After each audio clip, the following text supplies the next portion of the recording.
Hi everyone, welcome to my critique of the article published in Atlantis Press entitled Human Resources in Basic Education Schools. The matters that are mentioned in the background is integrating various policies because these policies must always be based on planning. These should always be informed decisions. And secondly, HR management is no longer a responsibility of the HR department or manager alone, as it becomes the responsibility of the entire school. There's also a change from management relationship to employee management relationship. And lastly, the managers should be able to play their role as activators and facilitators for the employees as well. So the things that we usually do in order to address these concerns are the following. Job analysis. We have to analyze what are the descriptions, what are covered in the responsibilities of a particular job. And this will be basis for our employee selection. Then, after the selection, we will be conducting the orientation and training for our employees. The orientations are not only about the responsibilities, but to familiarize them about the culture, the mission, vision of the school, and to welcome them, for them to feel comfortable as new members of the family. Another thing that we do, especially when there are crises, are placement and mutation. So we designate the employees to the best departments or responsibilities that they can be more effective in. Another thing is mutation, but we should be careful that they will not perceive these placements and mutations as results of bad observation or as punishment, because this may also lead to decrease in motivation and performance. But we have to explain that this is based on their characteristics and strengths needed in the particular job.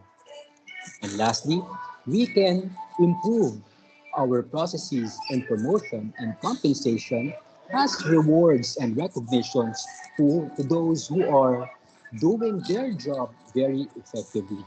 One thing mentioned in the article that I also agree with is we should not only improve or sustain incentives for productivity and effectiveness, but we can also improve the allowances and other things and compensation with longer benefits.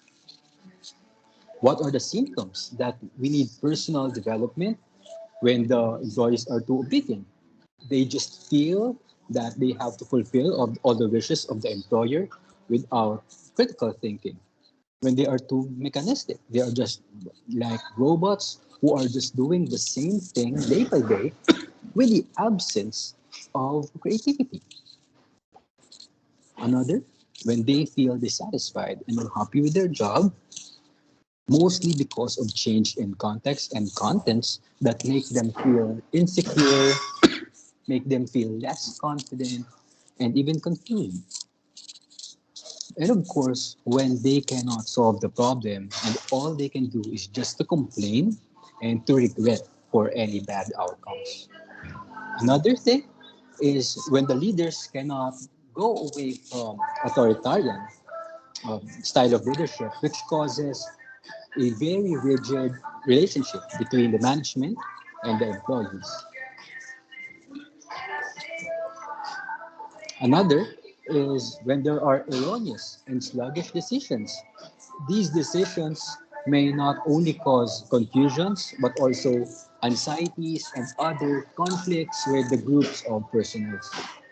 Another, for number 8, when the regulations, norms, and standards that we have been practicing over the years may no longer function properly. Of course, we also have to create updates with our policies to make them always applicable and effective in our present conditions. Another is when there are high conflicts between groups of employees that may affect their performance of their duties. So as a conclusion, effective leaders may always work with subordinates in order to address these challenges. How? They can get inspiration from the thoughts, enthusiasm, and energy of their subordinates and together find a way to solve these problems. So hopefully you were also able to appreciate, learn something, and recognize the importance of the key messages shared by this article. See you again next time in my next critique, and I wish us all the best for our discussion today.